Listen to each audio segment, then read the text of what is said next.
you are listening to the WrestleGeddon podcast. the WrestleGeddon podcast.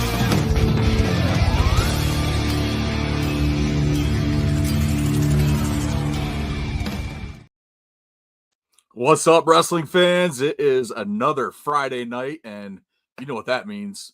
The WrestleGeddon podcast is live and in your face and invading your ear holes for another awesome week of wrestling. But it's not just us tonight. We have a very special guest joining us. He is the Barker of the Bizzar, Rika Wildlee, and he's here live in the flesh, in living color. Let's welcome him.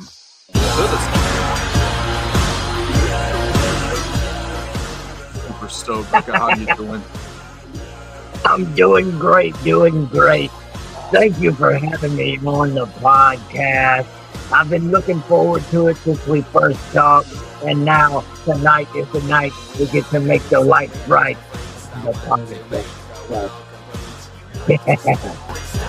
Fantastic. So, truth be told, you are actually our first official guest on the podcast, so we're super excited. Well, then that's an honor. Thank you. Thank you for joining us. Let's just kick it off here, man.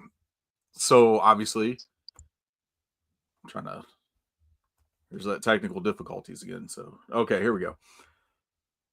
You are, let me get this right here, a former UWE light heavyweight champion. Yes. CPW tag team champion. Yes. SWF tag team champion. WWA innovative heavyweight champion.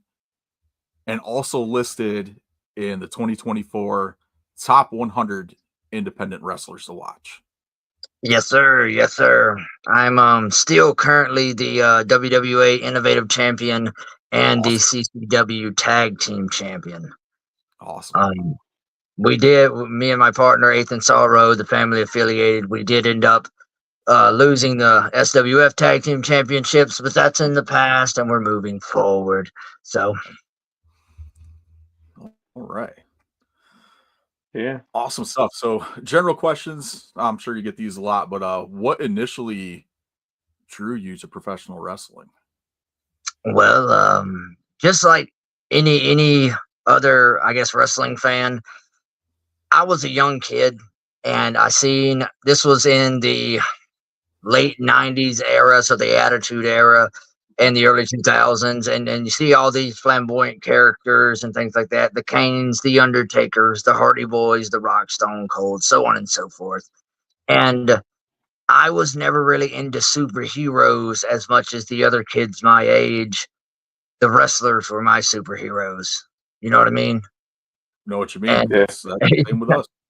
Yeah, and I mean, growing up, being that kid who was really focused on wrestling more than the Batmans and Supermans and Spider-Mans. Not that I don't enjoy those, those are classics, but seeing these real life men every single week coming out there and watching their careers develop and watching everything that they do every single week and seeing them actually progress in storylines and throughout their career, I found an escape at an early age to where the rest of the world didn't exist. No matter what was going on at home, no matter what was happening at school or whatever, I could get lost for that short amount of time each week with these wrestlers, and it became a safe haven for me, Absolutely.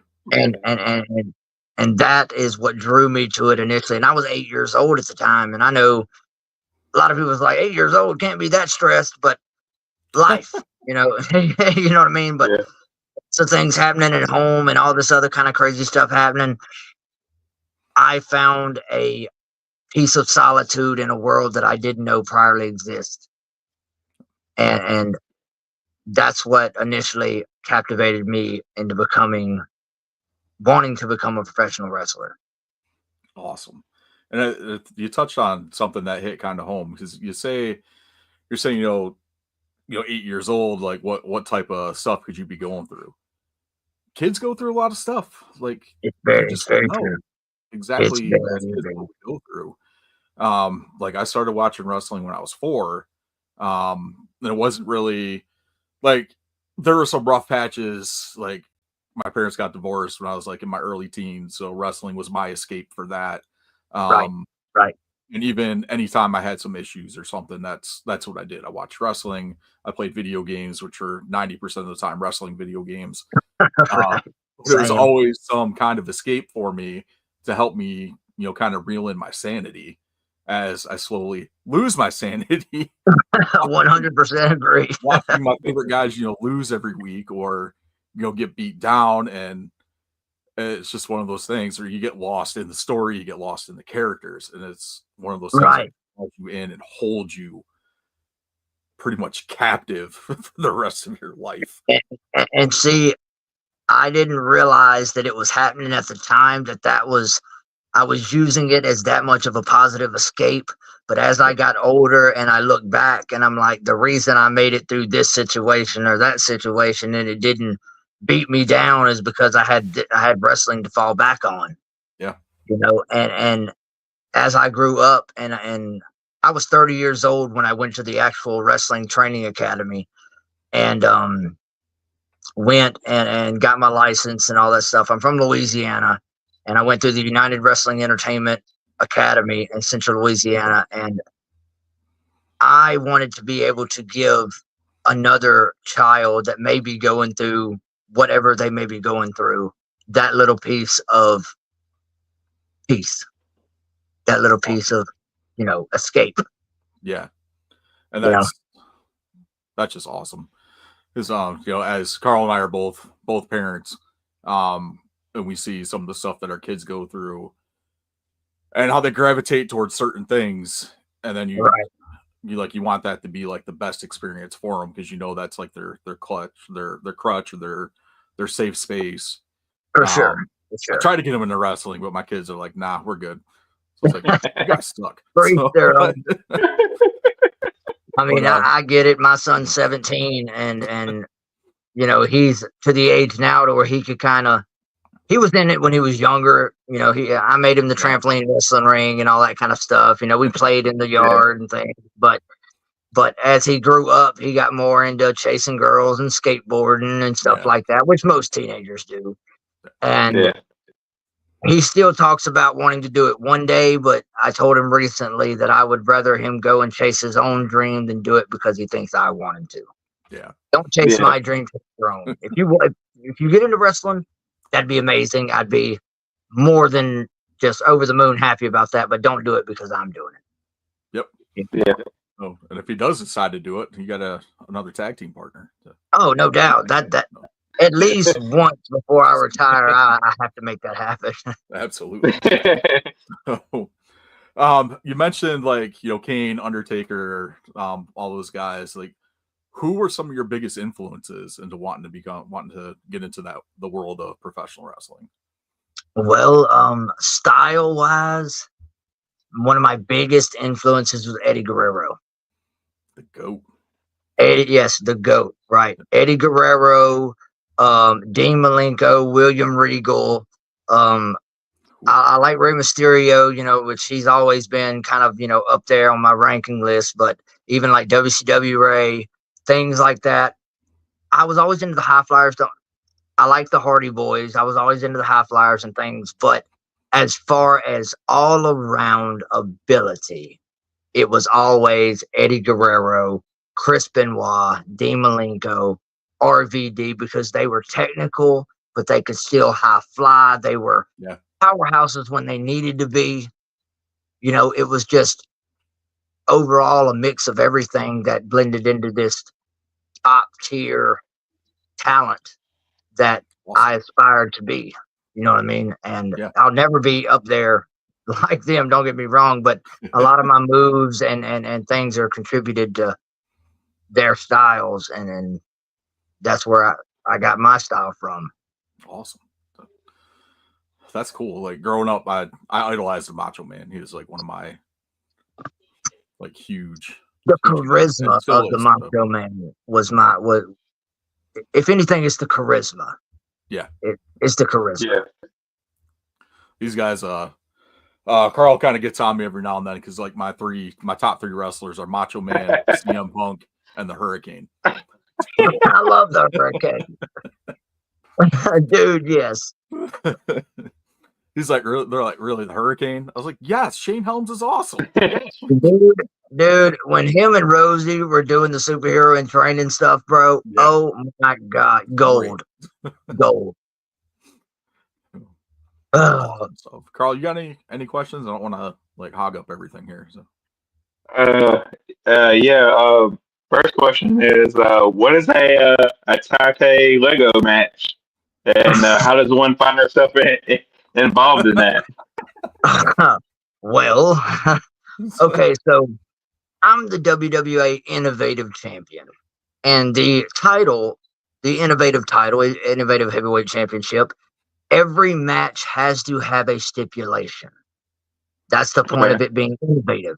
Every match has some kind of stipulation to it, and it could be like when I won the title, I was in a Funhouse surprise match, which it was right before Christmas. It was like in between Halloween and Christmas, so they put like 30 different Christmas wrap gifts around the ring. That's awesome. And whatever you could get a hold of and open, you could use. Yeah, I mean, and there was all kinds of stuff in there. There was one box had cans of food in it for some ungodly reason, but it was just literally all kinds of stuff.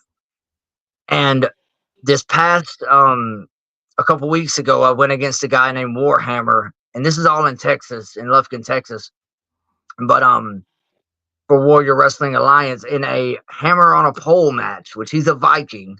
Warhammer is a Viking, and he has the big giant wooden super hammer that he carries around with him, and they put it on a pole, and that was the match we had, a hammer on a pole match. That definitely sounds a lot cooler than Judy Bagwell on a pole.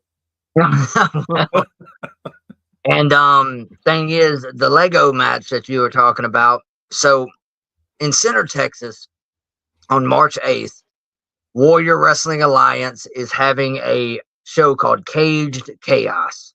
And every match is going to be inside a steel cage match, or inside a steel cage. Awesome. And the Taipei Lego death match is, if you've ever seen the movie Kickboxer, okay, the Taipei death match is where they dip their hands in glue and tape and whatever and dip it in glass, and that's how they fight, right? We're doing it with Legos. Awesome. Oh, so I'd rather have the glass than the nails. That's what everybody keeps saying. But and the bad thing is the promoter, before I even won the championship, we were talking about crazy gimmick matches and stuff, and I was like, man, this match that I've always thought about, Taipei Lego match, hands taped up, glue the Legos on, whatever. I never thought he would actually use the idea. And then 4 or 5 months later, yeah, he's like, yeah, we're doing that. I'm like, oh, okay. That's awesome. Yeah, I like it. I like it. I like a good stipulation, and that's something we kind of miss out of some of the bigger wrestling organizations like WWE.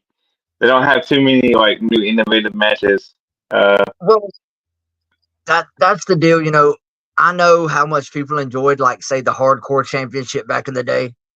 That was, and they tried doing a little run with the 24/7, and that was all fun. But when it comes to independent stuff, you don't want to use something that's strictly hardcore matches or something like that, or weapons and all this kind of stuff.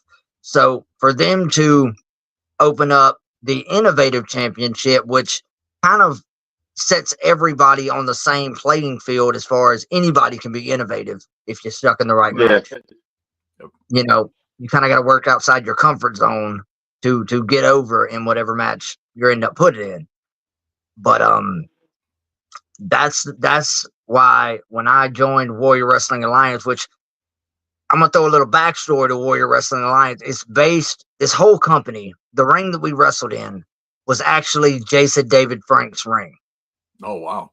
Yeah. Okay. The the guy that runs this company was his understudy, basically. He was like his right-hand man at his karate dojo. Fought with him for years, and when he passed away, he ended up getting his ring. And it's actually, if you've ever seen Superpower Beatdown on YouTube, yeah, the ring that he's standing in, the MMA ring he's standing in, that's the ring that we wrestle in. Wow. That's pretty cool. That's awesome. Yeah, and Also, they big Power Ranger fans.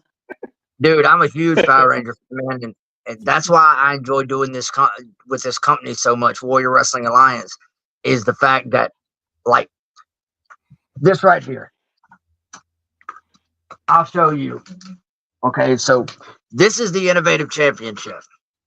Okay, and you can barely see it, but it's got a dragon and a white tiger on the front. That's awesome. Yeah, and that's for Jason David Frank, the white and green ring. That's so cool. Yeah. It's an honor to be able to work somewhere that he has worked and still represent him every show, because they do put up a sign, you know, saying in memory of, just paying it forward. But I'm looking forward to that match, the Lego match, just to go ahead and get it over with, not gonna lie.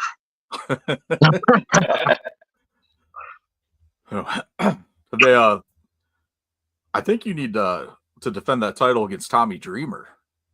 Hey, look, I'll defend any title against Tommy Dreamer. Just to be able to go against Tommy Dreamer would be a dream. Like the whole innovative, Look, man. A couple years back, I went and worked for JCW at the Gathering of the Juggalos.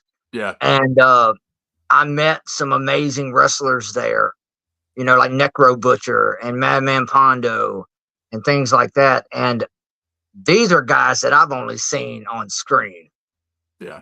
You know, and to be able to work against people of that caliber would be just top notch, man. I'm still a fan at heart. I'll always be. We got Timmy Renz in the chat here, who likes the idea of you defending that title against Dreamer. Yes, that is actually my best friend. Awesome. Okay. Yes. He we've been doing a lot together. The Family Affiliated is the group that me and him, you know, kind of co-created. Okay. Mm-hmm. Okay. So to give a little backstory to Rika, I started out doing promo battles on Facebook. If do you know what e-feds are? Yeah. Okay. Yep. So Rika was a part of an e-fed, and I started doing promos on Facebook just because wrestling at 30 years old kind of wasn't in the cards anymore. And the character came to be on screen, and then I ended up getting a call from Timmy while I was on my honeymoon in Cancun, Mexico. And he was like, you know, a wrestling school just opened up the road. And I was like, well, if there was a wrestling school that opened up close by, I'd be the first person to know about it. And sure enough, it opened up, and me and 4 of the guys was the first class to go through it. And it's been blow and go ever since. That is awesome. It's pretty cool. Yep. It's been a crazy adventure. Yeah, I could imagine. Like so my nickname's the Heat. And it's like a funny story how we got here. My friend and I, we always want to be like professional wrestlers, as we do. But I'll tell you, I'm too damn lazy. Like so. You know, honesty is the best policy, man. I told that to Hacksaw, and him and his wife just started busting up laughing. So, so I started out as like, yeah. I told my friends like, yeah. He's like, I'm gonna be because he went by Mad Master D, and I was like, you know what? I think you got Eddie Guerrero as, you know, Latino Heat, so I'll be Caucasian Heat. And so some of my coworkers found out about it, and they just kind of started calling me Heat, and that's where it all sucked from there. But Like That's all. we were such dumbasses. Like we walk around the damn mall with like the little foam kids title belts, tag team title Oh belt, yeah, matching shirts. that's dope. 23, I mean, 20 some years old, walking around the mall. it's crazy, and not to break kayfabe or anything, but me and Timmy have been best friends since we were about 14 years old. We're Awesome. both 35. Okay. And we last weekend had our first official match against each other in front of an actual crowd, Oh, in wow. front of at an actual venue. And we've talked about this for years. That is And cool. it was like chills and full circle type Yeah. stuff. That's like brother versus brother right there. Dude, it was. And you know, we're sitting in the back and we're just like, this is really happening. That's so cool. Yeah, it was an honor, man. Yeah. Awesome stuff. Have another drink? So how did you develop your persona? Well, so I'm a huge D&D fan. I've been playing D&D since I was a kid, off and on, and my best friends in high school, which I was going to welding classes at the time, and I made a bunch of throwing knives, and I could throw them at the wall and bounce them off and stick them in the opposite wall in the corner. And they ended up giving me the nickname Ricochet. Yeah, Okay. they just kept giving me the nickname Ricochet, and a handful of my friends, my close circle, called me that. And then when I got into D&D pretty heavy, that became my character name, Ricochet. And once I got into the wrestling stuff and the promo stuff, I was thinking of a name, and I was going to be Rika the Wild Card Lee, because my actual middle name is Lee. So I was going to be Rika the Wild Card Lee. But I looked up online, and then this is a note to any independent wrestler who's just coming in and trying to establish a gimmick and things. Do your research. Look up all you can on whatever name you're trying to go with and see how many of those style names are out there. Because when I looked up the wild card, there was about 8 million wild card this and the other. So it's like cowboy. pretty damn much. And I ended up becoming Rika Wildlee. And the whole thing was a carnival barker anyway. Yeah. And it just Rika Wildlee, the barker of the Bizzar. And Rika Wildlee is a very unique name, and I'm the first thing that pops up on Google, which is almost impossible to do. Absolutely. Yeah. So to establish that name and really build prestige on a gimmick that nobody else has had. And me and Timmy was talking about this the other day. You know, even though there's been people with the top hats and the tailcoats and things, when I first started, I didn't have any of the lights or anything like that. And I was going to work these kind of smaller venues and smaller shows and stuff. And the original company that I was working for, UWE, that was running shows, they had an entranceway with lights and the fog machine and the whole nine, you know? Yeah. And when I branched out and started working these smaller companies that just was kind of putting a ring up in a, you know, Boys and Girls Club or wherever they could put one up and was like, yeah, we're having a show. They just had a curtain hung up. You know, there was no lights, there was no fog, there was no glitz and glamour. So I was like, instead of looking for the companies that have that, I'll just have my own and have my own glitz and glamour all the time, every time. Yeah. You know?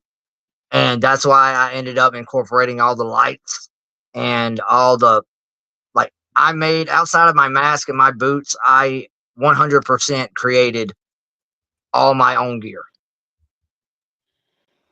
from scratch.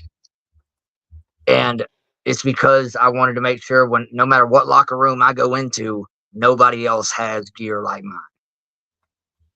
Yeah. It's 100%. It's definitely stands out. That's one of the first things I noticed while going through some of your uploads and stuff through like your social media is the whole like the gear and everything and how it's eye catching, it's unique. Well, that was the whole stick with being the one. I could go out there and have a banger match, or I could go out there and have a garbage match. And on the ride home, the people in the car are still going to be going, "Hey, that guy with the lights, that guy with the lights." Now, most people are billed when they come out and they're from whatever, from Milwaukee, from Texas, from wherever. I am billed from your town. I am Rika Wildlee from your town. Why am I from your town? Because that's what a carnival does. It goes from town to town to town to town. So no matter where I go, I'm from your town. All right. And not only is that, play into the character and in the background of the character, but it also it's an immediate hook. Now the fans are sitting there before I even hit the curtain, before I even walk out and they see the lights, they're going, from my town, do I know this dude? And then they see me with the mask, and now they're trying to pick me apart. They're going, okay, the guy's got long hair, he's got earrings, he walks like that. Who do I know that has long hair and earrings? Did I see him working at the store? They're already invested before I even hit the ring. That's awesome. So that's cool because you don't have like there's been like a lot of clown gimmicks, no doubt. from like Doink and Dink and Psycho Clown and obviously Insane Clown Posse when they did their stint. Still doing stuff now. At least Violent J is, and you kind of draw to those characters a little bit more because they have such a unique look. Like me, I love Doink the Clown. Like good Doink, evil Doink, I don't care. Doink the Clown was awesome. That was the only deal with doing the clown thing. Is I didn't want. I've had multiple promoters, multiple. I'm a face, and I've had multiple promoters try to do the clownish stick on me. That's why I didn't go as Rika the Clown. I am. I'm a barker. I'm a carnival barker. The clown, the mask is a part of the gimmick, but it isn't the gimmick. You know what I mean? Yeah.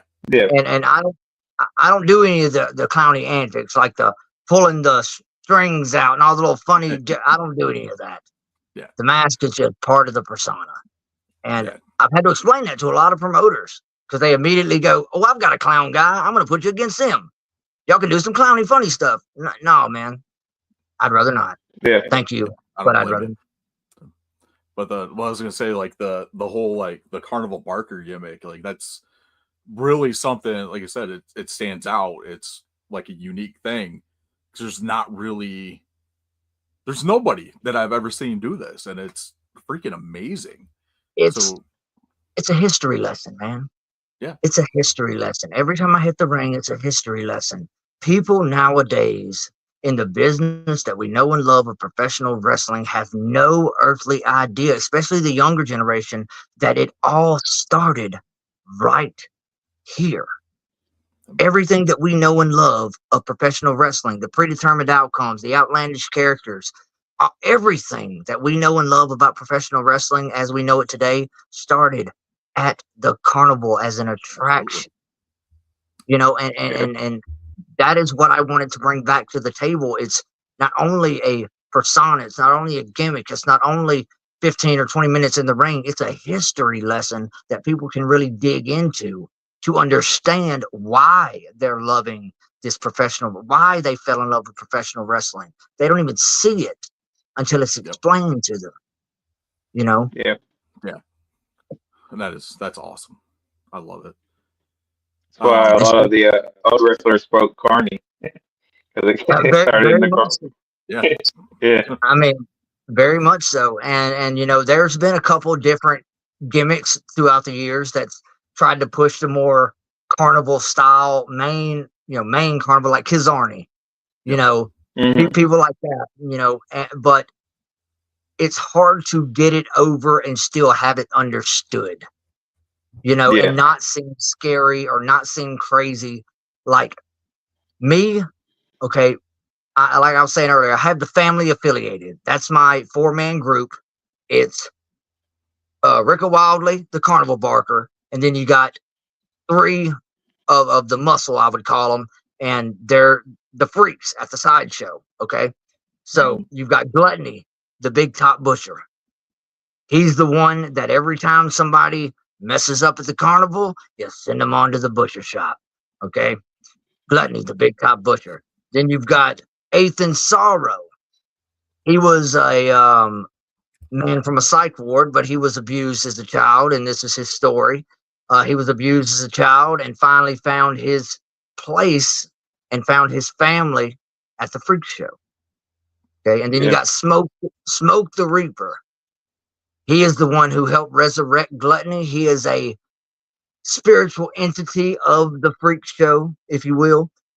And it is a group that people see and go, man, they're just a bunch of scary looking characters, man. That they're obviously heels. And it's like, no, we are faces because we are there to explain to the world that it's okay to embrace your flaws. It's okay to be bizarre. The thing I say at the end of every single promo that we cut as the family affiliated is all monsters are human at the freak show. No matter what you see, we're still human, regardless of that. And that is just to speak to the masses. You don't have, if you're weird, be weird. If you're odd, be odd, man. It's a positive message on a dark gimmick. Yeah, that's pretty cool. Like, I like that too. That's pretty awesome. Because we're professional wrestling fans. Everyone thinks we're weird. So I mean, of course, just be weird. So it's all good. Embrace it, man. Embrace the bizarre. That's the thing. Oh shit. But yeah, it's been crazy. Finally being able to explain to the fans that have watched me come up and the promoters that I've had the pleasure of working with. Like, I've worked 22 different companies in 8 different states. I've worked a bunch, and to explain to these guys, I'm not an evil clown. I'm not a jester. I'm not a joker. I've tried to take something, just like with any other wrestling gimmick. You take something that has been relatively done and you tweak it enough to make it your own. And that is moves, that is gimmick, that is music, that is everything. Because almost everything, especially in professional wrestling, has been done one time or another. And you just take something and you tweak it just enough to where it's now original somewhat, and you've made it your own to progress upon. You know what I'm saying? That's awesome. Another fan in the chat here, Adam Morgan. Yes, Adam. Good guy, man. Good guy. Let's see. Carl, you got another question? Or? Like I said, I'm open to whatever, man. Yeah. I'll ask a random ass question.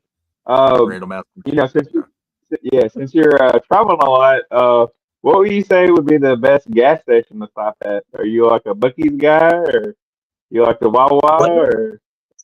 The way I feel about it is this: as many towns as I ride through, because a lot of the times I am traveling with multiple other wrestlers, so it really just depends on who's driving, what they see, and what has the best food. To be honest, it's not even about gas prices at this point. It's like, where can we hit all the good bathrooms, good food, decent gas prices? I mean, if we can hit all that in one stop, I mean, we're saving a lot of time. So I'm a Sheets guy myself. Understood. Awesome. Let's see.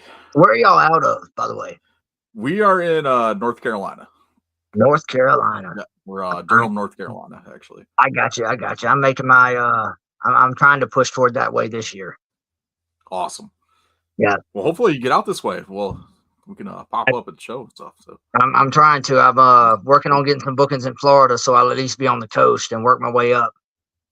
Okay, cool. So I know there are so many like promotions that have popped up in our area in the last few years. It's just insane. I know Deadlock Pro Wrestling is based out of Raleigh. United Pro Wrestling, there's oh my god, there's so many. RWA, AML. I'm gonna have to keep track of. If you ever see them come across your Facebook feed, send them my way so I can like and follow their pages so I can check them out. Yeah, there's what's it? The Foothills Wrestling Alliance is another one that just started within the last 6 months. It's just I'm telling you, I've went, the farthest I've been so far is I went to Ohio, and then I went to Atlanta, and yeah, that's about as far as I've been out. The rest of them is in like Tennessee, Texas, Mississippi, Arkansas, Georgia, or well, not Georgia, but Alabama. Yeah. Cool. All right. But I'm always looking to do more. Okay. Yeah, I'll definitely, when I come across those pages again, I'll shoot them your way. Definitely, brother. I appreciate it. No, not a problem. So how do you see wrestling evolving in the future? And second part to that, what do you think of the current state of wrestling? I'm going to explain it like I've explained it to a lot of other people, and it's simple as this. When people our age and even before fell in love with wrestling, it's because wrestling, there wasn't a whole lot of wrestling. There was just a bunch of gimmicks. There was a bunch of characters. But nowadays it's polar opposite. Every other match is a spot fest, and there's not many characters. There's a lot of wrestling happening, but there's not many characters. It has become way more than a dance, or way more of a dance. Yeah. And I think in the current state of professional wrestling, there needs to be more Kanes, more Undertakers, more Mankinds, because this generation of wrestling fan has not seen anybody that doesn't look like a Joe Blow off the street who has just threw on some pads and got in the ring. And not knocking any of those, because a lot of them are super talented. But I'm going to use John Cena as an example. Very, very, very generic character. I mean, he's a great gimmick. I mean, as far as just being like the new modern day Hulk Hogan, say your prayers, eat your vitamins. You know what I'm saying? Yeah. And I've always really dug John Cena stuff, but there's no pizzazz there. It's jeans, shorts, and a t-shirt and a hat. I mean, it's cookie cutter to me. Yeah. That is true. He was like the white rapper or whatever, but I mean, that's true. That's true. He was doing it. Kind of evolved into what he is now, where it's just But a lot of them are like that. I mean, back in the day, how many people went by generic names, like, let's say, a Seth Rollins, a Roman Reigns? I mean, back in the day, you had Crash Holly, you had Road Dogg, Badass Billy Gunn. Like, come on now. Nowadays, you don't have that. You've got regular sounding dudes. Not that they're not talented, but it just looks like you got a guy and he put on some tights and some pads and he went out there and put on a match. And they're trying to develop their pops and their fan base off of the crazy stunts, the crazy moves, the out of the blue, reversals and things like that. And they are awesome.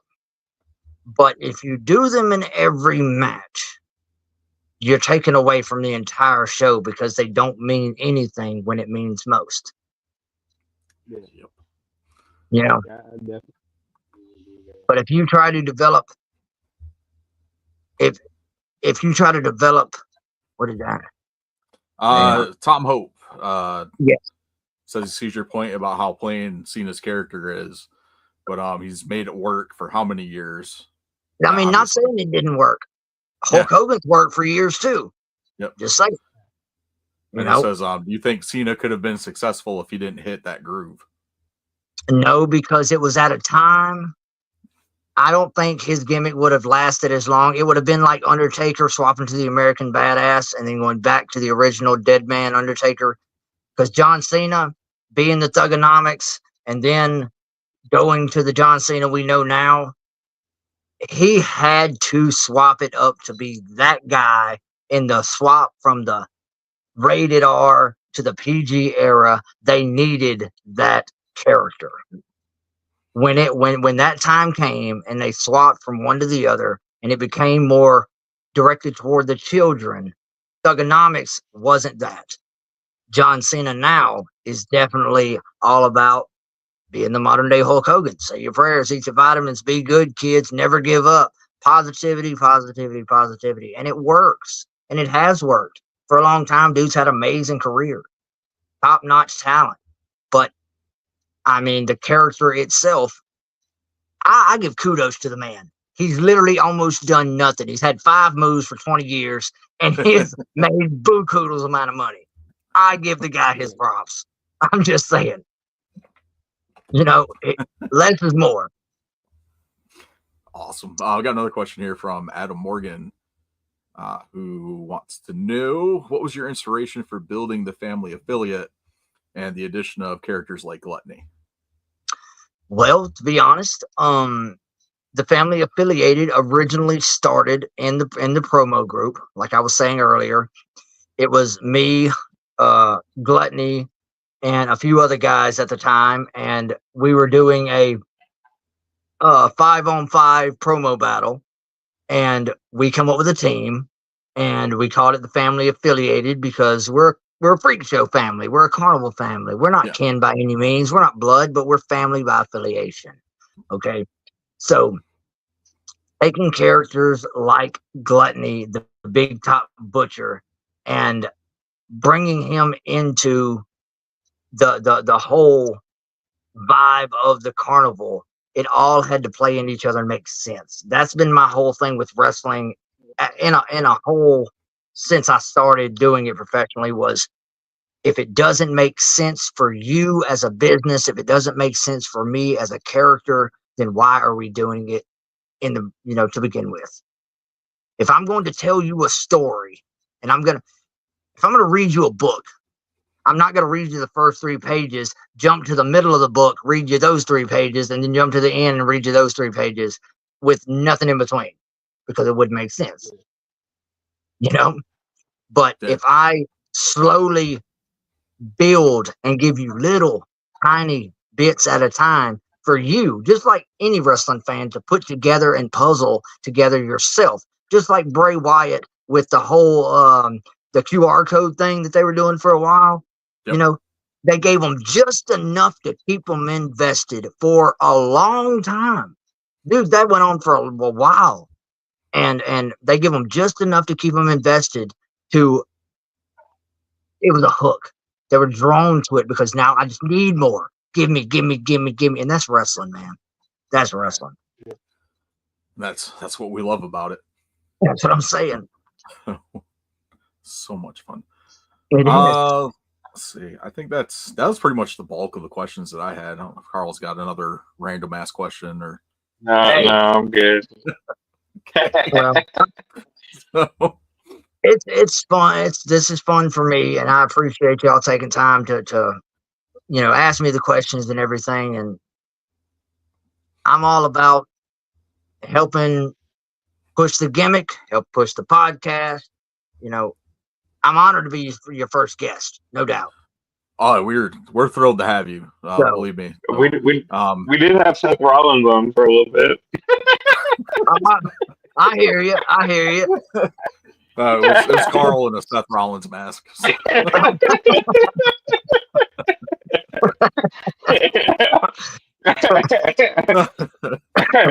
We found a Seth Rollins mask at Five Below, and I love Five Below. Yeah, So we good. we have a lot of fun. But you Well, are welcome back anytime. thank Honestly, you, sir. we'd love to have you. So anytime you just want to pop in and chat, the link that I actually gave you is a standing link, so it actually links right into the studio Oh, sweet. that we have set Yeah, up. So I'll save anytime that. you want to pop in, just go ahead. Sweet. So, I appreciate it, brother. And no problem. also, before I jump off here, please, everybody out there, follow my Facebook, Instagram, Absolutely. YouTube, TikTok, all of that stuff. It's all under Rika Wildlee. The name stands on itself. Google the name, and all of my stuff pops up. I have a pro wrestling tee store with over 30 different designs that I've created for my t-shirts and merch and things like that. I appreciate each and every one of you for all your love and support and everything in between. And always remember, beyond the big time, the carnival awaits. Awesome. That's it. Appreciate it, man. Appreciate it. Thank you so much for joining us. All right, brother. Y'all have a good night, and I'll catch you on the next go round. Much love, everybody. All right. Yeah. Oh, where are you at, Carl? There you are. Okay. All right, he's pretty awesome. That was awesome. Enjoyed that quite a bit. So. Yeah. I actually was watching a few of his matches on his YouTube channel. It was actually pretty good. Kind of hooked. Subscribed and everything. Yeah, I think we should be following them on everything with our the WrestleGeddon stuff. So, but yeah, if you come across anything like the other stuff, just tag them in it, like the other promotions that keep popping up everywhere. So, all right. So, for those of us who are joining us, we are, of course, the WrestleGeddon podcast. We talk some wrestling and a whole bunch of other stuff. We kind of do some recaps of the stuff during the week. We got a couple other segments that we do as well, which is get rolling into this one here, which is our random band entrance theme. Which basically, who the hell put this on so random? For fuck's sake! You get one at random, we'll pick a song. That's what we do. But this week's was Machine Gun Kelly. And in all honesty, I forgot to pick a song. Oh, really? I did. So I told you I wasn't looking forward to this one. You should have vetoed it. You had the power to veto, and you didn't veto. Probably got something worse. I did put some thought into this. I was watching old retro Nashville wrestling on YouTube because that's where I grew up, and I think you probably remember me telling you about this, but there was a wrestler for a little while called Cowabunga. It's like kind of basically a Teenage Mutant Ninja Turtles ripoff, and like the Toxic Turtles. Yeah, it's like the Toxic Turtles, but USWA did it first, and it was a big thing, man. Like I bought, I remember he came to wrestling, dude. I got like a picture with him. I bought like a Ninja Turtles cassette from him. It was a big deal. But anyways, looking at the costume, it kind of inspired me because it kind of looked like a green M&M. And what is like the big opponent of M&M's is Reese's Pieces, right? Yeah. So I figured I would be Reese's Pieces and come out to Kill Shot. Okay. I'm assuming that's a decent song. I don't listen to Machine Gun Kelly, so I have no idea. But I did just I did come across this one, Bloody Valentine. Listen to 30 seconds of that, and that's what I'm going with. You gonna have like a keep? You gonna have like a keep it gimmick or something? Or? Sure. Oh, something to that effect. I don't know. Have Chris come out Okay. butt naked with some arrows. With a diaper on. Oh, awesome stuff. All right. Who we got for next week? And hopefully it's someone better. I've never heard of this band, but you're like more into the scene than I was. But Screaming Trees is what we have. Never heard of them.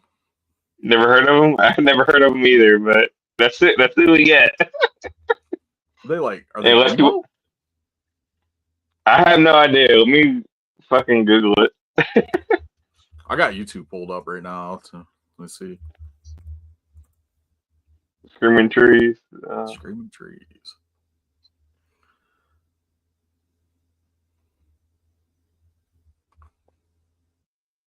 Hopefully it's like a real band and somebody just didn't make something Yeah, it's up. a real band. Let's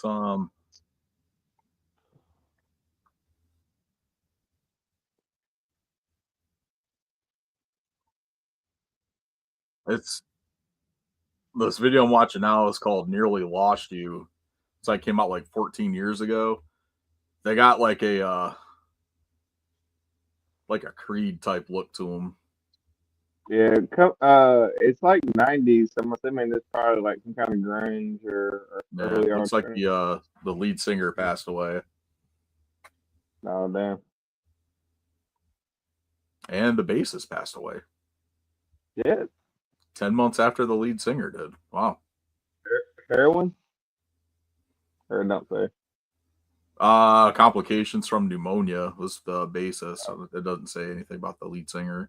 I'm just looking at YouTube comments. So,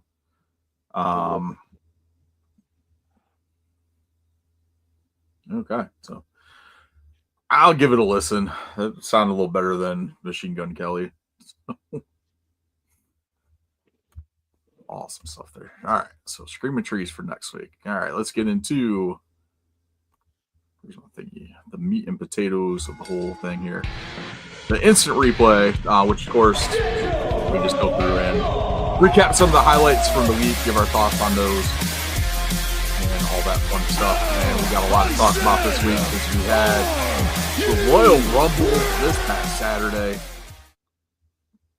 And it's just me and my face on here and the instant replay logo as Carl has disappeared on me. So, Royal Rumble. I enjoyed it for the most part. I was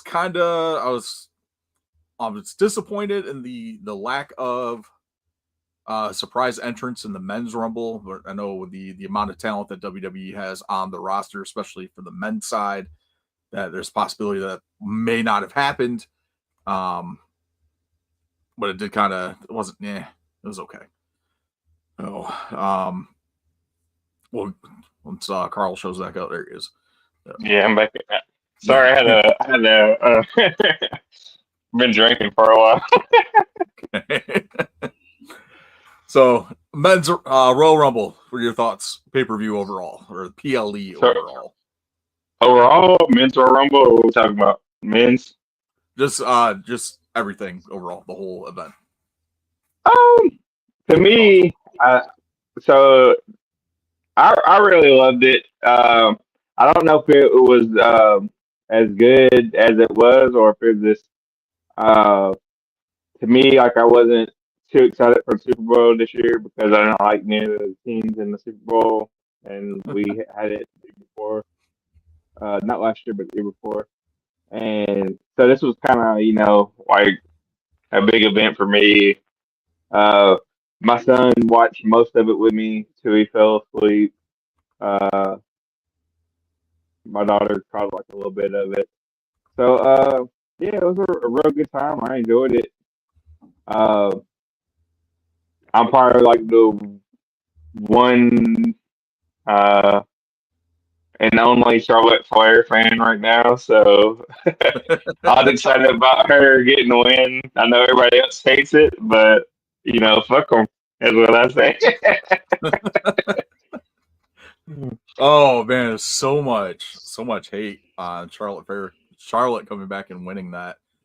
I honestly, the women's Rumble match I thought was a little better than the men's match. Just overall. I would disagree, but okay. No, that's all right. That's good. yeah. Opinion. So, my biggest thing with this is you see so many different opinions online about this, especially like you scroll through TikTok stuff and you see people talking about this, and they all hype themselves up so much to see AJ Lee return at this event that it pissed them off when Nikki Bella came out at number 30. And it's like there was never any inclination that AJ Lee was going to be at this event. Like she wasn't spotted anywhere. Like I mean, she was there. I think she just wasn't going to wrestle at the event. Man, but she has no, like it's on her. If she wants, I'm sure the door is wide open for her to come back anytime she wants to, especially with Punk now being there and back in good graces and stuff. I'm sure if she wanted to be in that Rumble, they would have made a spot for her and put her in there. But like, it's not something that she's wanting to do right now. And, fans need to accept that fact that it's going to be a little bit before we actually do see AJ Lee return to WWE, and especially an event like that as a Rumble. So if she even does come back. I mean, I don't know. Maybe it's just me. I never was that huge of a fan of AJ Lee. Yeah. I don't know. Maybe it's just time's passed and I forgot about her or something. But I never was a huge fan. I was more excited for the Alexa Bliss return. That's what I was gonna say. Like, we didn't get AJ. My son got it, but the Bliss is back. So. Yeah, my son was excited that Alexa Bliss was back, and the Jordan Grace debut. I mean, I know she was in the Rumble last year, but now being the official part of the roster, fucking manhandling fucking Piper Nivens, like it was. Oh my god, that rolling Death Valley driver on Niven, freaking insane! Like, it's just awesome. Like, if you like this, I know people like you saw Royal Rumble last year. When people watched that last year, you didn't really get to see, like, you saw Jordan and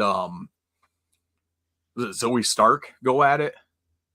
Mm-hmm. I think Stark last year. You saw the two of them go at it, and then like you really didn't get to see her showcase a lot of her power as you did for just that one instance in this year's Rumble with her hitting that Death Valley driver on Piper Niven. So if they're giving her that type of spot in the Rumble, then the like sky's the limit for Jordan Grace in WWE. Yeah. Roxanne Perez, I was glad that she was like in the final two. I kind of wish, if anybody was going to beat Charlotte, it kind of would have been, pretty cool for her to win because, she's like the, I would say the protege. She's not the protege. Prodigy. That's the prodigy.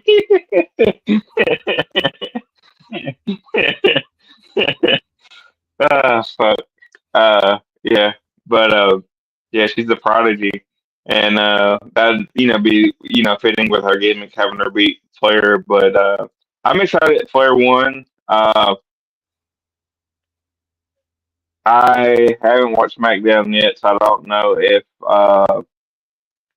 Charlotte's made a pick yet or anything like that. But who do you want Charlotte to go against, Chris? Well, she hasn't. I got SmackDown on in the background now. She hasn't been on SmackDown yet tonight. But in all honesty, like I it's hard because we had Charlotte and Rhea last year. Mm-hmm. We've had Charlotte and Rhea before that. So speaking of Charlotte, she's coming out now. Okay. It's like if she goes against Tiffany Stratton, does that mean they're going to put her over Tiffany? And I don't think so. Like my biggest thing is like I don't want to see Tiffany win. So yeah, I mean, if they do put her over Tiffany, it would be like Tiffany would probably win it back next pay-per-view or something. Yeah, but I think the match that makes more sense is Charlotte versus Tiffany right now. Yeah, at least in my opinion. I will say, Charlotte actually looks a lot better tonight than she did on Monday night. I'm not trying to, appearance shame anybody, but the outfit she was wearing wasn't that great. I don't know if it was like the makeup job that they gave her or what, but she did not look that good. I think it was the outfit. Night, so yeah, I think it was the outfit. Yeah, it was just like weird. It was like weirdly like fitting, like it fit her custom. It looks like she took the jacket from Seth Rollins' closet.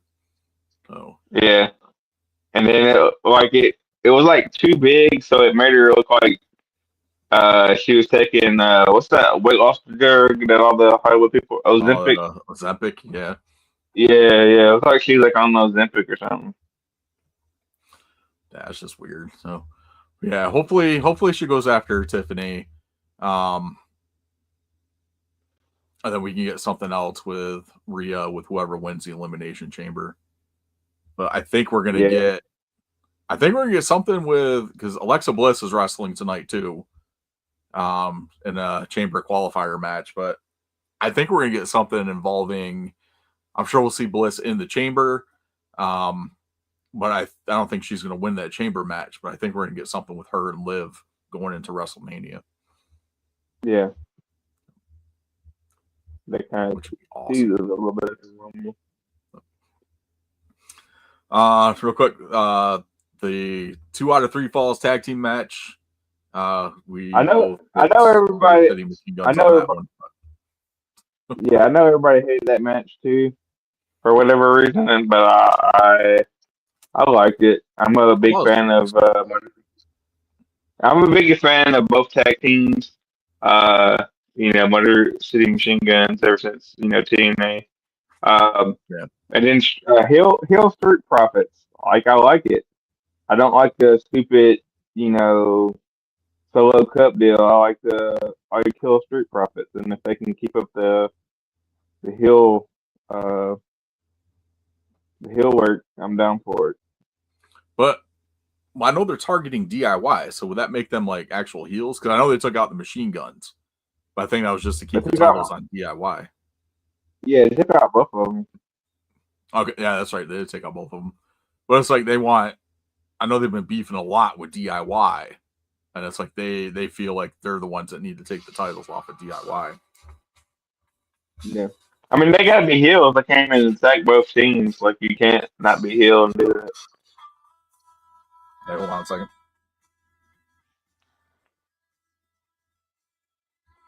Who's that? My wife. Oh, God. She always calling in the middle of the podcast.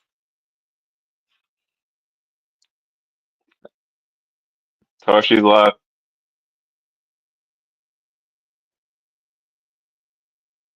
I'm gonna feel bad if it's actually something like super serious.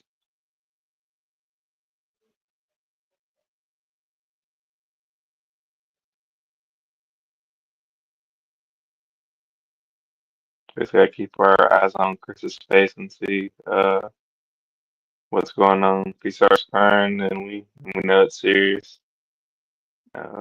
But the fact that he's looking down right now,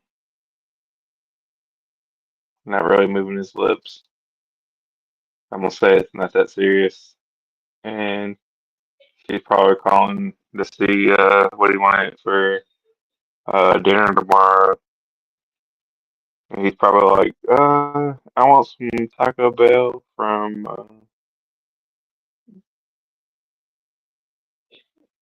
My favorite Taco Bell. Another one up the street. Uh,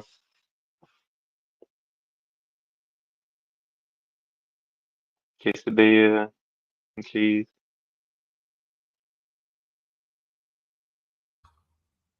Yeah, okay. Sorry about that. All right. Very good.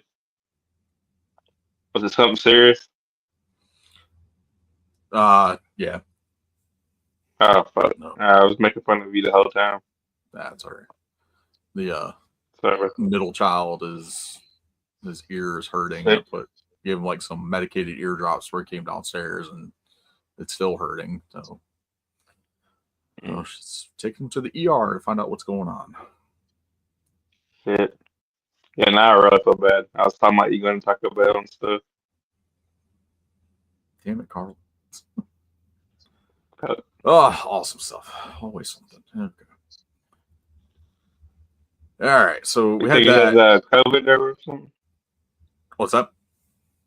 I think he has I know like back in October, I was real sick in October.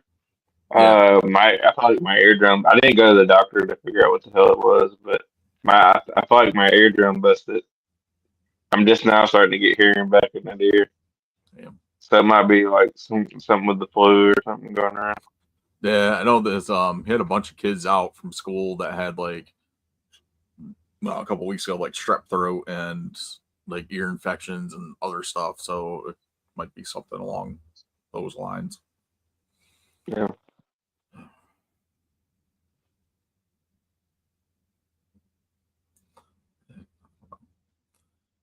Oh, awesome stuff as usual. What else we have? Cody Rhodes versus Kevin Owens. That match was brutal. It was something. I definitely thought it was gonna be. Just that Well, all that stuff here. So. what was crazy is like it was kind of weird because like on the post show they're like, yeah, Cody is gonna be out, but he's gonna show up at SmackDown. But then like I hear that like Kevin Owens went to the hospital afterwards, so it's like, why didn't you announce that he took Kevin Owens to the hospital? You know what I mean? Like that would have been an announcement instead of telling us that Cody wasn't gonna wrestle for a while. That he was injured. But I guess whatever Kevin Owens happened, like I guess he was okay because he showed up on Raw and fucking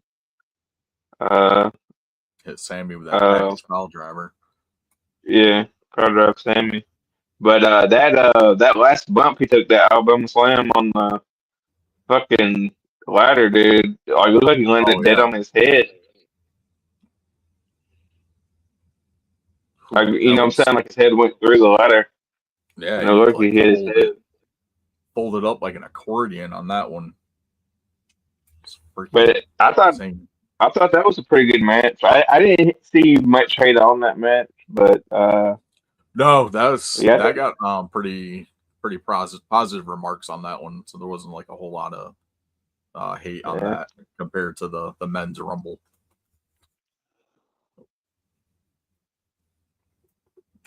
Oh, but yeah, men's rumble was good. I enjoyed it. The only downside was there wasn't like a whole lot of like surprise entrance in that match. Like it wasn't even like not even a couple. Like I thought maybe we at least get like one or something or someone from like NXT in there. Like would have been cool. Yeah, I mean Joe Hendry. Besides Joe Hendry, I knew that was gonna happen. Yeah. Like I would have liked to seen maybe like Ethan Page or like Trick Williams show up in the Rumble. That would have been cool. But Sammy. Yeah, because we did get in the women's Rumble, we got Lash Legend and Jada Parker, Roxanne Perez, Stephanie McCure. So we got all that. We got them in the Rumble, and I thought that was pretty cool. So nice little surprises for that. So yeah, but I'm not too upset because the men, like you did have You had like men that are predominantly on the roster that went in it just because it's the roster is huge right now, and you have a lot of guys that are doing pretty well right now. I think they want to capitalize on that. We got Penta and Rey Mysterio at the very beginning, which I thought was really really That was good. awesome. So, question: did both of Penta's feet hit the floor? No, they didn't. There's people that showing like stuff that it both hit, but they didn't. Only one hit. It's a bad camera angle. And that's what it looked like to me. It looked like only one was on the floor. The other one his right foot hit the floor, and it looked like his left foot was kind of like hovering. Like it's just like the shadowing and stuff like that made it look like it was actually touching the floor. But that's my perspective on it. And even if he did, then like he won it, like it's not worth making a big deal over. You know what I mean? Yeah. Like we had a great showing in the Rumble though, and that was awesome. Yeah. And then the fucking ring got crowded as hell at one point, and fucking the speed guy, like I mean, I understand that wasn't for me. You know what I mean? Like, yeah, I don't know who the fuck that kid is, but I know he was like in the Prime bottle. Yeah, he's like in the YouTube bottle not too long ago. Not the YouTube bottle, the Prime bottle. Breaker folded that dude up real quick with that spear.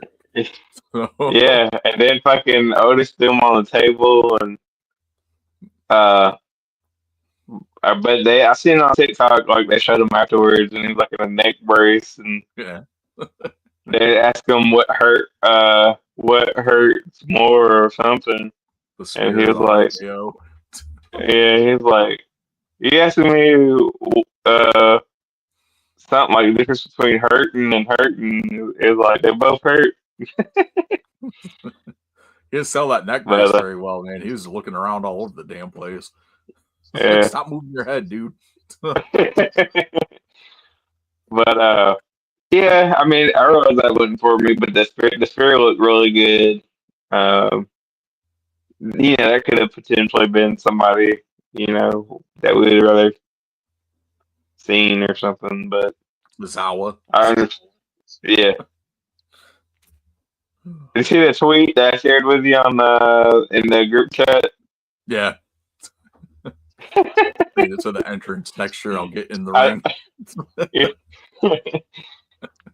Well, I'll take a few more steps to my dream or whatever. Yeah, that was pretty funny. And then AJ Styles, old music, I guess is back officially. I don't know. Yeah, I hope so. Cause, yeah. So did you have watching this Rumble? Did you have any issues with the music? Like not knowing who some of the people were until they actually came out from the tunnel? In the women's Royal Rumble, yeah. Men's, I kind of mostly knew who everybody was. The one that Except threw me for off the most in the men's was Finn. Yeah, I'll say different music than what he's been using with the Judgment Day. Yeah, except for Finn. Yeah, that's what I was about to say. But yeah, for the most part, I knew who everybody was in the men's Rumble. But the women's Rumble was kind of like this. Like, who's coming out? Okay. I know her, I just didn't know that was her music.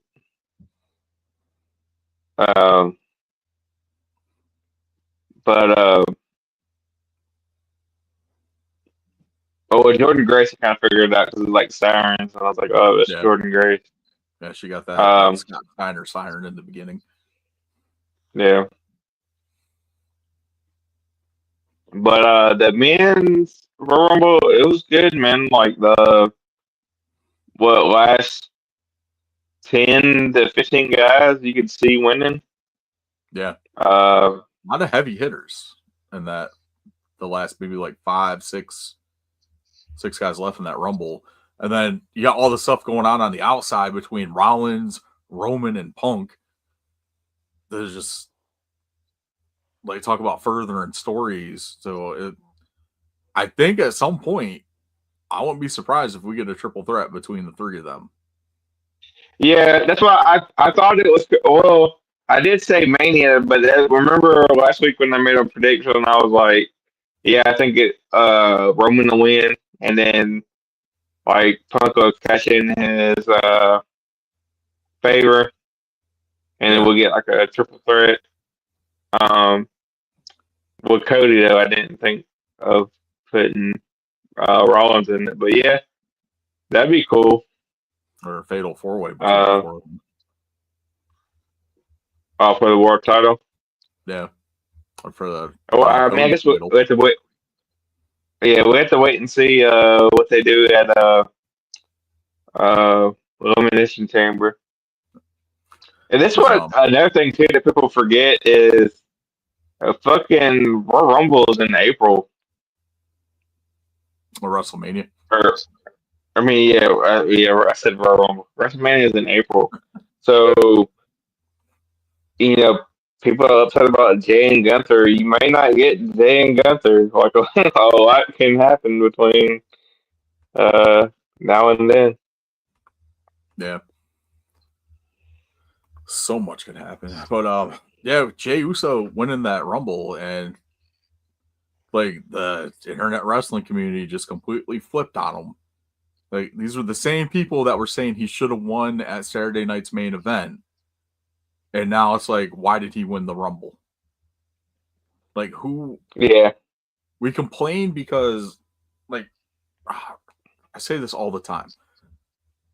The only fandom that's worse than wrestling fans are Star Wars fans. And it's only because wrestling fans, if an outsider comes in and starts talking trash about wrestling, we all come together and go after, and then start going after that person. Star Wars fans don't give a shit, and they'll still, continue going at each other with whatever it is that they're going at, and don't even care that an outsider's like dogging on Star Wars. But how quickly they turn on somebody and then complain about stuff being too predictable, and then we get something that wasn't predictable with Jey winning that Rumble, and they still complain. Because, like, Jay's not the guy. He's a trash wrestler, blah, blah, blah. He's only good because he says yeet. Like, he's got a catchphrase. He says yeet. But the reaction to that crowd, the crowd reaction to him winning that Rumble, tells me a whole different story when you have, like, 100,000 hands up in the air yeeting along with Jey. And the same thing Monday night and the same thing tonight when he was out. So Jey Uso is over. Yeah. So and that's the bottom line because Stone Cold said so. And if you smell what the Rock is cooking, and you can't see me, and wrestler has a rest in peace. It's like everybody's a fucking gimmick. Like that's the whole point of it. Biggest thing listening to Wrestling with Freddie, Freddie Prinze Jr.'s podcast, and he made a good point on this. It's Jey Uso has taken the what chant and completely flipped it to something in his favor using yeet. Because he'll talk and he'll pause like while he's making a point, and the fans will chime in with the yeet, kind of like Austin used, like Austin with the what's. So he's taking it from some annoying thing now where people just say what for whatever, and completely flipped it, and now you have the fans that are just saying yeet all the time. Like, and it's like they're not doing it like whenever Jay's not there. It's always when like Jay's there, and they're doing it, the interaction, and that's what fans like. Fans like to be a part of the show. The crowd likes to be a part of the show, and they're getting that opportunity with Jey Uso and the yeet. So like he's over. Yeah, Over is he's and probably it's the one most of over person besides Punk right now on that roster. and it's one of those things where, like, as you start to get older, which I'm a fan of Dave, so like, Yeah, I but love it. it's one of those things. Uh, as you get older, uh, you're gonna start to realize, well, I mean, I know, I guess like your parents wasn't into wrestling, but like my parents were into wrestling, and my grandparents were into wrestling. It's wrestling's generational, so it's like there's gonna be some young wrestler come along that you're not gonna like or agree with. But like I was saying with the speed thing, you just gotta realize like it's not for you. You know what I mean? Like Yeah. it's for the younger generation. Like they have to cultivate a new audience. And my niece has a fucking 8 foot fucking flag, pink American flag with fucking Jey Uso's face that she custom made off of Amazon order. You know what I mean? Yeah. Like he's over. He's not might not be over with you, but he's over with people. You know? Yeah. And like Rika had said earlier, as his goal as a wrestler is to give somebody that experience like he had as a kid, seeing somebody larger than life and gravitating towards that. And that's what you get with Jey Uso. Because you see the kids out there with the Geet sunglasses and their, bright Geet t-shirts, and they're all out there, geeting along with Pat McAfee and Michael Cole. And that's what it's the experience. And to them, Jey Uso is the greatest wrestler in the world, and you can't tell them any different. So, Yeah. And it's the same thing with 10, 15 years ago. John Cena was the greatest wrestler in the world, and you couldn't tell anybody any different. When we were growing up, Hulk Hogan was the greatest wrestler in the world, and you couldn't tell us any different. So, then before that, it was like Luthez and Don Morocco and, those guys. And it's just like, what do you do? Yeah. So every generation has their person that was, that big draw for them that they gravitated towards. Yep. But your grandfather hated Hulk Hogan because he was a ripoff of Billy Graham. You know what I mean? Like, that's just the way it is. Awesome stuff. So we're going to Monday Night Raw. Trying to think, because I didn't put a whole lot of notes in here for Raw. Charlotte was out on Raw, of course, did her thing with Rhea Ripley, where Rhea was like telling her, begging her to pick her. And Charlotte's like, I'll make my decision when I feel like it, type thing. Are you? I don't know. I don't know. I mean, they would have a banger, but I just haven't been into Rhea Ripley that much lately. Like ever since like she kind of left Dom, it's kind of been stale to me. Like I mean, I know like fans love her and everything, but I don't know. I'm just not sold on her. Yeah, I still love Rhea. I think she just needs, like, because the whole thing with Liv Morgan is pretty much done. Like we're moving on from that. I wouldn't be surprised if they do go the route of Charlotte and Rhea. I'd much rather see Charlotte and Tiffany, and I think the SmackDown crowd tonight kind of agreed with that too. But we'll see what happens with that.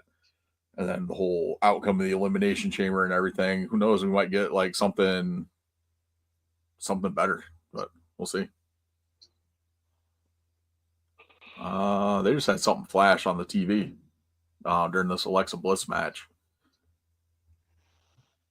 It was like went static, like right in the middle of the broadcast there for a second. Oh, maybe it's the Wyatt Six. Yeah. It's not on Netflix for it to screw up. Yep. That was another big thing from Raw. The fucking video. Oh, that's what I forgot to put in there. Punk and Sami Zayn. Oh man, awesome matchup between the two of them for that Elimination Chamber spot. Like it's the first time they've ever wrestled. So And then we talked earlier with Kevin Owens coming out and hit that package pile driver on Sammy. Basically retaliation for Sammy not helping Kevin Owens during that matchup against Cody to help him win the title. So I think we're gonna get I won't be surprised if we get KO and Sammy at Mania. Which I don't think Mania at all. Probably Elimination Chamber. Yeah. And then you had Liv and Io Sky for the qualifying match for the women, and Rhea Ripley came out and interfered and got disqualified. Yeah, sucks. So maybe that's well, we get Io and Rhea at Elimination Chamber for that title. Or somewhere along the lines between now and Mania. Hopefully they do like a another type of last chance matchup for those last spots in the chambers. Maybe we get the like a triple threat or whatever, fatal 4-way for the other contenders that lost. So that might be another in for Io Sky to get into the chamber. Who is it on did they have a men's qualifying match on tonight? Drew McIntyre and Jimmy Uso. Okay. Yeah, so Drew won that one, and Alexa just beat Candice LeRae, so Alexa's in the chamber. So if you're WWE, would you put Jacob Fatu in the Elimination Chamber, or you hold off on it? I put Jacob Fatu in the chamber. Yeah. I would too, but I feel like people will probably be pissed off if he doesn't win. He doesn't win, yeah. That's just me with how the reaction he's gotten and everything like that. Like I'd put him in the chamber. Like, you damned, because tonight you got Cody and Jey taking on Tama Tonga and Jacob. Yeah. So, awesome stuff. All right. Let's see. Charlotte Flair was on NXT this week, running down Roxanne Perez and Bailey and Julia and like a bunch of other people. And of course, she showed up on SmackDown tonight. But one of the big things from Dynamite this week, Toni Storm taking on Queen, was it Aminata? But she came out. She was announced as Toni Storm as Mariah May. It was fucking awesome. I didn't see it. I didn't catch any AEW this week. Oh my god, man! If you get a chance to see this, it's freaking amazing. And I got to say, Toni Storm needs to wear ring gear like that more often. So it was great. But she nailed Mariah May to a T as far as trying to mimic her in the ring. It was just freaking awesome. I loved it. That's by far one of the best parts of Dynamite. And Swerve versus Ricochet was actually pretty good too. If I remember correctly, I think Ricochet picked up the win on that one. I don't really remember how. It's kind of like bouncing in and out of that matchup, but Toni Storm and Mariah May was just awesome. Another tidbit from AEW, Harley Cameron. Freaking amazing. This chick can sing. She's a ventriloquist. She's hilarious. Like I think they're building her up for something. I know she's kind of been trying to wear down Mercedes Moné to get that match at Grand Slam. So the puppet thing was awesome. And if AEW doesn't start selling Mercedes Moné puppets, like, they're completely missing the boat on this. If there's anybody that missed the opportunity with merchandise, it's definitely them. They've gotten better though. I saw it was like somebody did a video like in one of their stores, and they actually had like more Yeah, there's actually merchandise. wrestler Yeah. t-shirts instead of there's AEW. Yeah. I saw something last week. It was the top 3 merchandise sellers for AEW. The first one, of course, was the AEW brand, so the logo t-shirts, because that's the majority of what they have at the freaking shows anyway. Number 2 was Will Ospreay, and number 3 were the Outrunners. So it was like the 3 top merchandise sellers from Shop AEW. But pretty great stuff there. So, I'm gonna make the executive decision. We're gonna skip Elite Figure of the Week this week. We're gonna go into the Fatal 4-Way. I think this one is a good one. Bam, get that up there. Of course, the Fatal 4-Way. Basically, I put 4 things together. They all have some kind of common theme, either a tag team manager, former champion, or whatever. Pay-per-view, video games, and we pick one that we get rid of. And this week, Fatal 4-Way for ECW, or the longest reigning ECW television champions. God damn it, Chris. Of course, we got Too Cold Scorpio, the franchise Shane Douglas, Taz, and the whole fucking show Rob Van Dam. We're just deleting their TV title, or Deleting their TV title run. not them, like personal. No, not like their whole thing, just their television It's your title TV. run in ECW. Of course, Rob Van Dam held the title the longest, so like 700 days. Yeah, I'm trying to remember everybody's fucking run.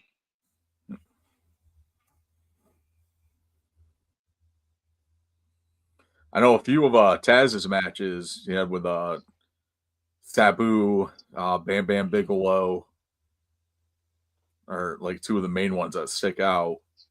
I don't. I thought Bam Bam Bigelow. I thought that was for the for the FTW title.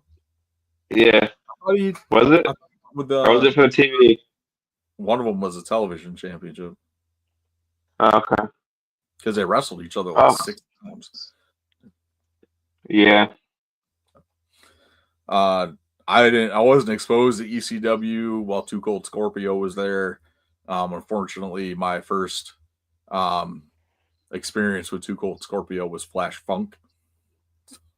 But yeah. I know RVD's legendary television title matches with Jerry Lynn. Yeah. Well, you know, like the one guy I can't fucking RVD is one of my favorite wrestlers. Yeah. Rob Van Dam is one of my favorite wrestlers. So I can't believe him.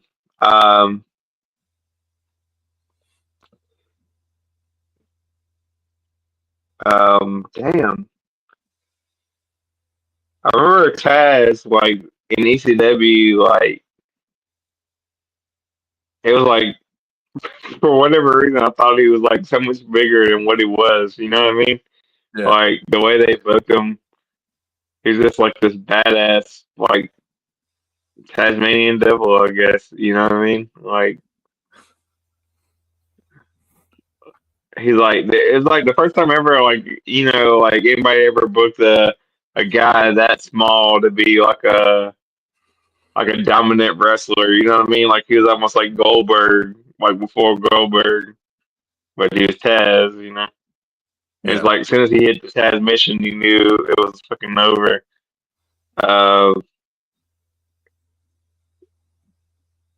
Shane Douglas, just on the mic, dude, like, was relentless with promos. Had a couple matches with Dream. Didn't he have a couple matches with Dreamer with his television title? Um,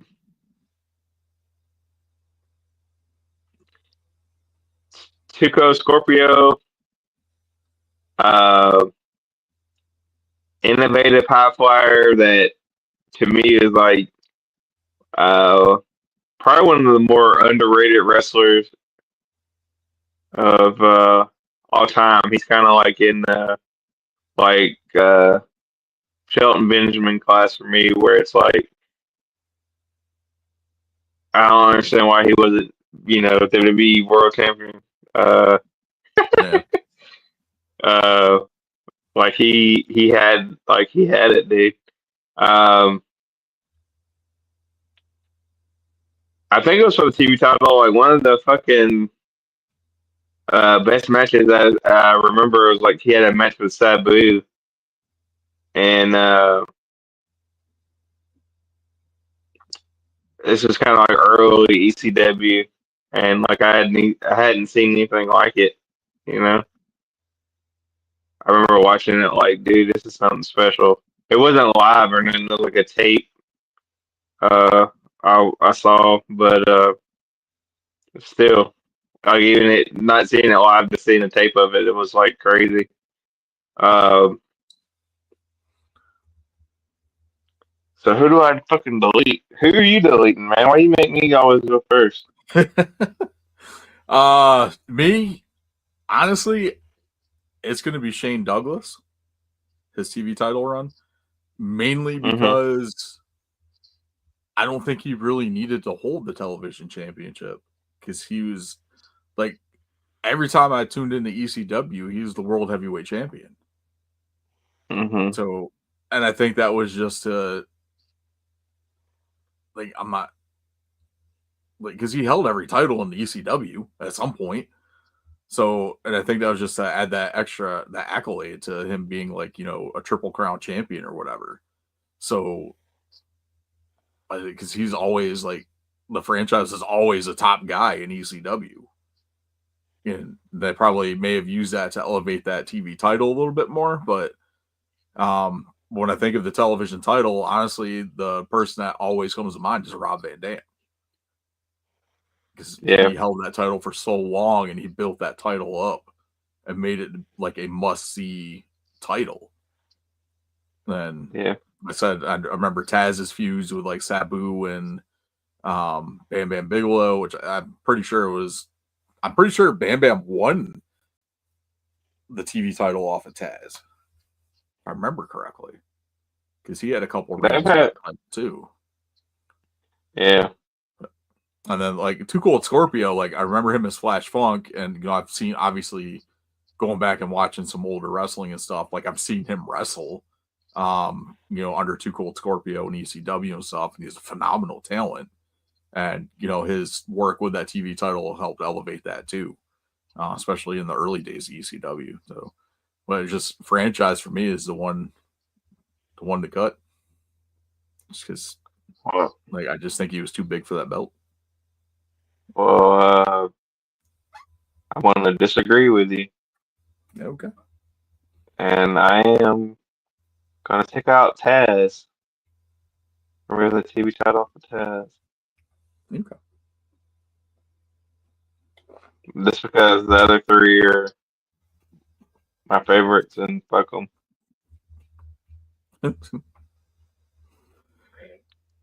Oh, it is all good. That's why we do this. It's all in fun. Yep. All right.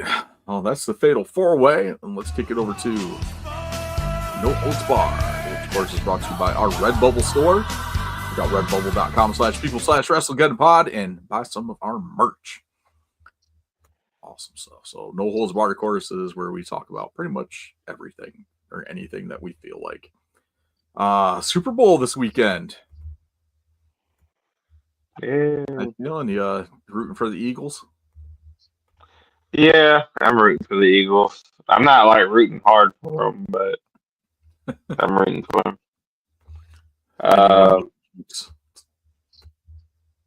Yeah. I guess I'm probably rooting more for Kendrick Lamar than anybody. He's a halftime show, so I will watch That it. seems to It's be one of those things the where general consensus. I haven't missed the Super Bowl since I've been alive. So Yeah. Oh, awesome stuff there. So we got that going on. We got the new Captain America movie coming out soon. They dropped some trailers for some new stuff. A new Jurassic World movie, which actually looks pretty good. What's that one? It's Jurassic World. Jurassic World CGI Rebirth down. with Scarlett Johansson. Said And then they Rebirth. dropped the what's up? You said Rebirth. Rebirth. Yep. So they're going this one. They're How many going times back. gonna be reborn? They're going back to the original island. Like, is it a prequel or they're just going back to the original island? It's a sequel to the Jurassic World movies. So Okay. So apparently they're going back to collect samples from. It's so weird. So they need samples from the largest dinosaurs that are like earthbound, air, and water. So land, sea, and air. They need a sample from one of the biggest dinosaurs from each of those. Because Okay. apparently the DNA for those contains like something that can help Captain America. combat like heart failure or something like that. It's something weird that they're doing. So but it's got Scarlett Johansson in it and like a couple other people. Trailer looked good. Xavier was psyched. I thought it was gonna be like Captain Planet, like with them all. Earth, fire. Teaser trailer for the new Fantastic Four movie came out as well. That looks freaking awesome. I'm psyched for that. It's got a lot of a retro feel to it because it kind of looks like it's set in like the 50s. So it looks really cool. Thing actually looks pretty solid. People are like bitching because he's not like giant and bulky like the Hulk. But in the original comics, the Thing wasn't giant and bulky like the Hulk. He was, average height and, a little bit bigger, but still like super strong and, invulnerable. So, Like the little teapot, Jordan style. Pretty much. The new Captain America is coming out pretty soon. Apparently, people are all up in arms because Anthony Mackie said that Captain America does not represent America as a whole, or like the American government. And people are bitching about that. It's like, no, Captain America has never represented the American government. He's represented the people. Like, that's it. Like, Well, wasn't he like a government experiment or whatever? he was, but he always stood up against because you look at Civil War, you look at the comic series and the movie. Captain America was on the opposite side of the whole superhero registration thing. He didn't think that it was he said it violated the rights of the citizens to have them register because they have powers and all this other stuff, and he just did not agree with any of it, and making people reveal their secret identities and putting their families and stuff in danger. He basically said it would do more harm than good because these people that have enemies. Because as soon as Spider-Man went on the opposite side of Captain America in the comics, and he actually revealed himself to be Peter Parker, and as soon as he did that, like all his foes started targeting Mary Jane and Aunt May to get to him. It's just Mary Jane. So, but I'm looking forward to watching it. I think it should be pretty good. And you have the Red Hulk in there, and which is Harrison Ford. So it should be pretty solid. And then there's the Monkey movie based off a Stephen King short story with that little monkey that plays a drum. That looks awesome too. I don't think if there's anything else from No Holds Barred. I'm about to look into that movie. I saw the trailer for it last time, but I can't remember. I came across it. Shit. I'm trying to remember what it was because that when you're talking about it, I was flipping through streaming services to find something to watch. I ended up like going watching like a bunch of trailers for like 10 minutes, and it was on there.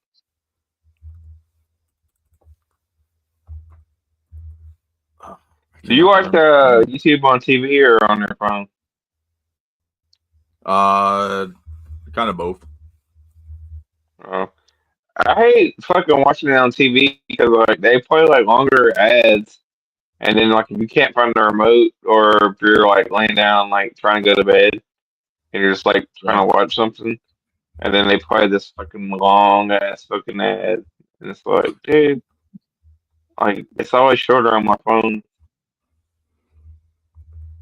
Now, the kids programming like the worst because like my kids will be watching something and if they don't have the remote nearby or something to skip the ad. The ad will be like a whole damn episode of like fucking some kind of like Chick-fil-A cartoon or something where like a girl has magic. And I'm like, why the heck are they playing a whole damn fucking episode as a goddamn ad? Like it's not an ad. Oh, where is it? You know what I'm talking about though? Do your kids get to take that Chick-fil-A? It's like some kind of cartoon where it's like a girl has magic or can do magic, and her grandma can do magic or see the future. It's some kind of crazy thing. Yeah. Watched it like one time.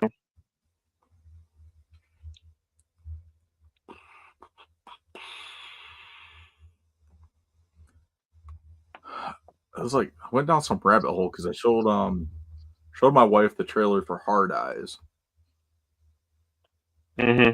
And then it was like another one that was kind of like attached to that as like a suggested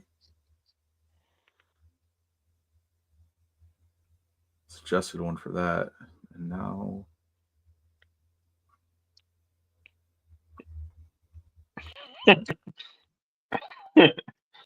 it's called Sinners. Sinners, okay. Yep. So they're like it's a vampire movie. Mm-hmm. So that's what it was. So yeah, that trailer looks freaking awesome. So yeah. But it's like the one where they're like musicians and then like that one dude shows up. It's like yeah, the devil or something. Yeah.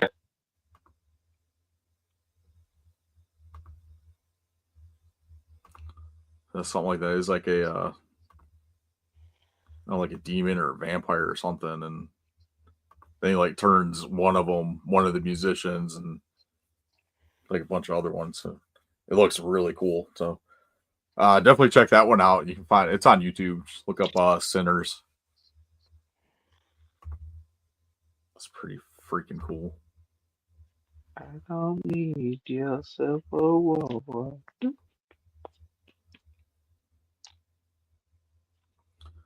There's another one I just saw that looks like a remake. Oh yeah, the remake and Don't Tell Mom the Babysitter's Dead.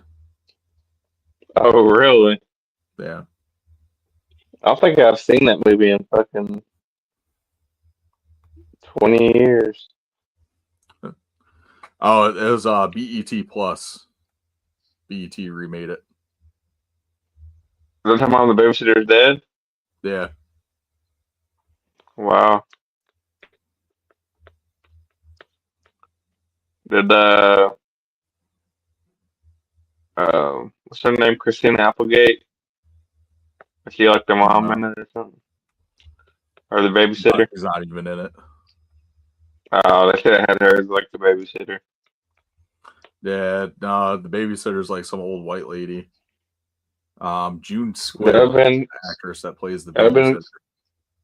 They should have had Christina Applegate to play the babysitter.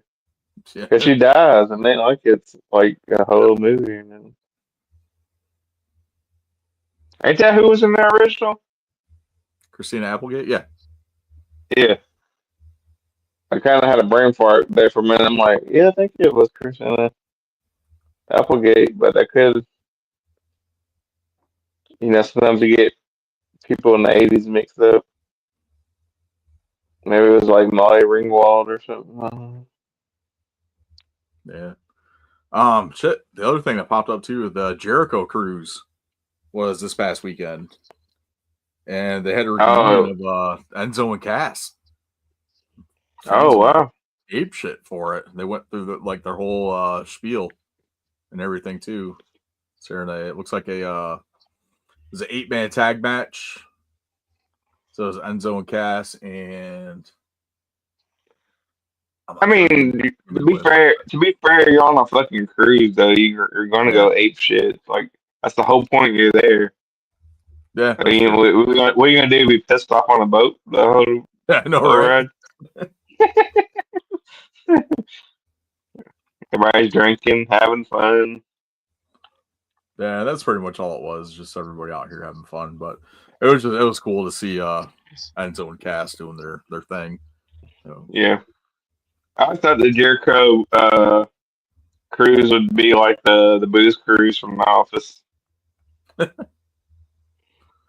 You ever watched The Office? I have not watched The Office. I've seen kind of snippets. Have you ever seen the booze cruise? No, I haven't seen that one.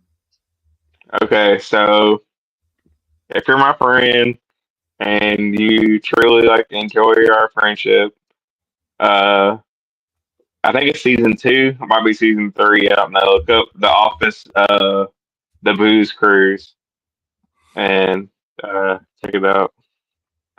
Are you putting If you friendship don't on the line for this thing, man? Yeah, man, dude. Come on, dude. Stop. It's The Office. Okay. If I get some time. Yeah, I never watched dumb shit for you. Yeah, that's true. That is true. Ugh. Awesome stuff. Oh, awesome. Yeah, Harley Cameron was singing with Fozzy on that cruise. Oh, really? Yeah, that would be awesome. cool. Like she's got some talent, not just wrestling. Like I said, ventriloquist, singer, insane. Feel her act.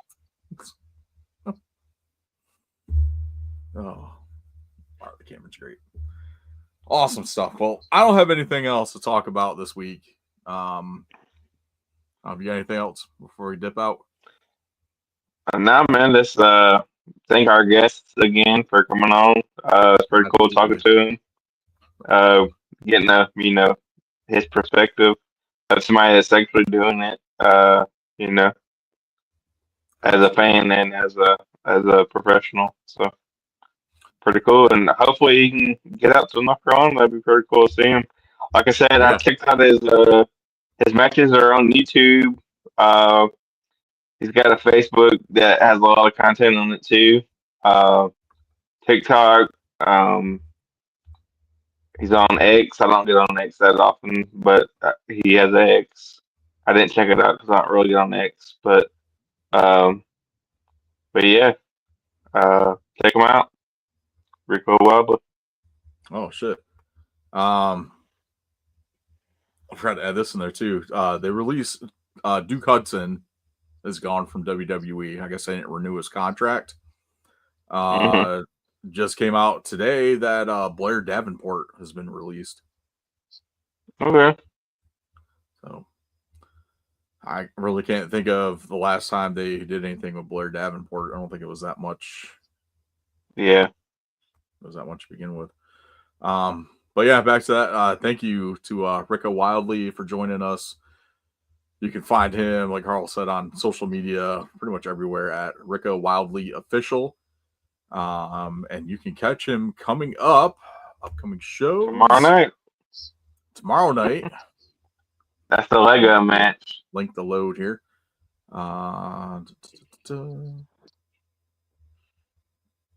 Is it tomorrow night?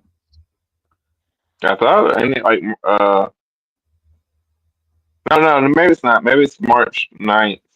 Yeah, I got March 1st. He'll be at UWE, Marksville, Louisiana.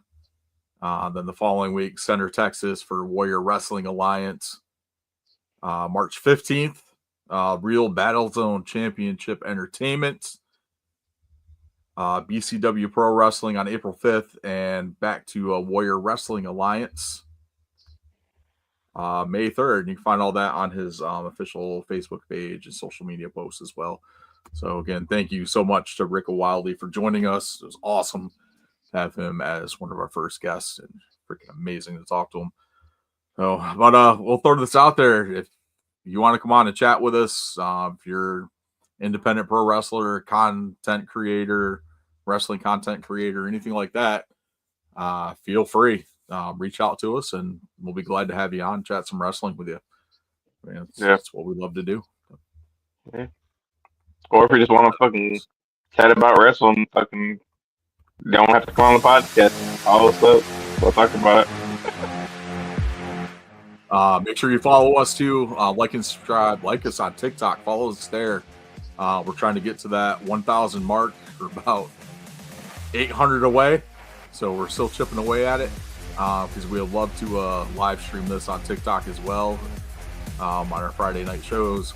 Instagram, WrestleGeddon Pod, Facebook, WrestleGeddon Pod. Like and subscribe there. YouTube.com/ForwardTheCollection. Make sure you like us on there and hit that little alert down there at the bottom to get notifications when we go live. Like I said, it's pretty much every Friday night, 9 o'clock, 9-ish, somewhere around there. But we're here. We're chatting wrestling. So, but that's all I got. That's all Carl's got. And we'll chat with you all next week. Later, Marks.